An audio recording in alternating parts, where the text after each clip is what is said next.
Kapolres Lombok Timur membongkar praktik penipuan titik pendirian Satuan Pelayanan Pemenuhan Gizi dengan kerugian mencapai 950 juta rupiah. Kapolres Lombok Timur, AKBP Komang Sarjana, mengatakan kasus ini pertama kali dilaporkan pada 16 Februari 2026 lalu, kemudian ditindaklanjuti dengan dikeluarkannya surat perintah penyelidikan pada 21 Mei 2026. Terduga pelaku diketahui berinisial S. Sarjana mengatakan saat ini pihaknya terus melakukan penyelidikan dan belum ditetapkan sebagai tersangka. Adapun modus yang dilakukan oleh terduga pelaku ini dengan menjanjikan titik lokasi bangunan, serta menjanjikan untuk membangun SPPG dan siap beroperasional. Wakil Kepala Badan Gizi Nasional Republik Indonesia, Sony Sanjaya, mengatakan praktik seperti ini juga terjadi di beberapa daerah di Indonesia dan saat ini sudah ditangani aparat penegak hukum. Sony mengatakan modus yang digunakan oleh para pelaku ini dengan mengaku memiliki hubungan dekat dengan orang-orang di BGN. Padahal, ujar Sony, setelah dicermati tidak ditemukan keterlibatan orang-orang BGN di dalamnya. Dari puluhan kasus yang ditemukan ini, ia menghimbau kepada masyarakat bahwa proses verifikasi penentuan titik SPPG tidak dipungut biaya karena semua proses dilakukan secara online oleh mitra. Lain dari konsolidasi beberapa hal gratis, kebetulan di sini juga menangani perkara yang beberapa waktu terakhir ini serius saya cermati sehubungan dengan adanya informasi para korban yang sudah mulai bermunculan di media massa maupun media sosial. Mereka yang menjadi korban maupun oknum yang memanfaatkan proses verifikasi untuk mengajukan.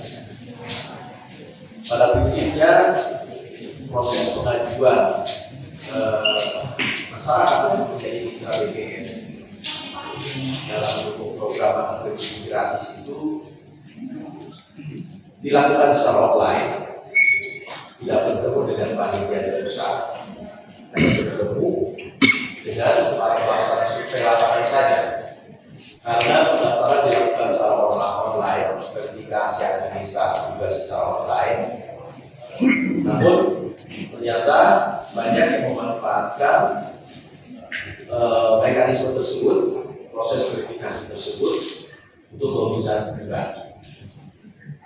Beberapa kasus yang telah ditangani di Polda Jawa Barat sudah ada 4 tersangka, kemudian di Polres Tabarelang beberapa waktu yang lalu datang ke kantor Badan Gizi Nasional sekitar 20 orang menjadi korban penipuan yayasan juga yang mengatasnamakan orang-orang yang mempunyai relasi dengan para penjabat BGN katanya. Namun alhamdulillah dari beberapa kasus yang langsung saya cermati di lapangan tidak muncul adanya keterlibatan personil BGN. Oleh karena itu saya datang ke sini juga untuk memastikan karena modusnya itu senantiasa mengatakan kenal dengan penjabat BGN atau keponakan atau relasi dan lain-lain dan menggunakan foto. Nah, dari kasus ini yang saya perdalam dalam diskusi barusan dengan Kasat Reskrim itu juga sama, terduga atau terlapor ini juga menggunakan modus yang sama. Saat ini sudah ada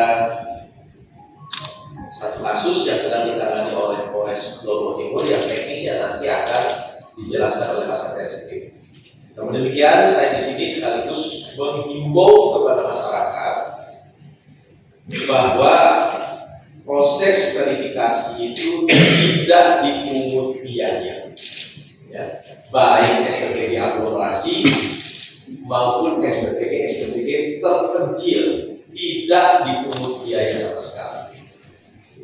Karena proses dilakukan secara online, terdaftar ke portal mitra.bgn.go.id, dilakukan verifikasi secara online, kemudian pengecekan lapangan untuk mengecek kesiapan SPPG, dilakukan pendampingan, kemudian tahap berikutnya juga dicek kesiapan lagi secara online, terakhir dilakukan survei lapangan oleh para petugas SPPG atau SPP yang ada di lapangan, dilaporkan apakah dapur itu sudah siap operasional atau itu seluruhnya prosesnya seperti itu. Dan mereka biasanya ketika sudah mendaftarkan ID SPPG, nah, ID SPPG ini dipegang, kemudian ditawar-tawarkan dan mengatakan saya siap membantu untuk mendapatkan titik. Padahal dia sudah dapat titik. Yang menjadi masalah adalah pada saat menawarkan itu dia mengatasnamakan BGN, relasi dan lain-lain. Sehingga dalam hal ini BGN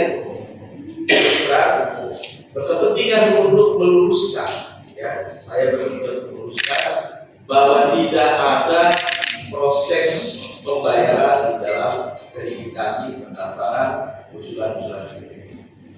Apabila ada masyarakat yang merasa dirugikan oleh perbuatan oknum tersebut, silakan melapor ke aparat penegak hukum. Diproses, ya, diproses. Sudah mulai bermunculan ini, ada yang dirugikan, yang terlapor yayasan, ada juga yang terlapornya perorangan.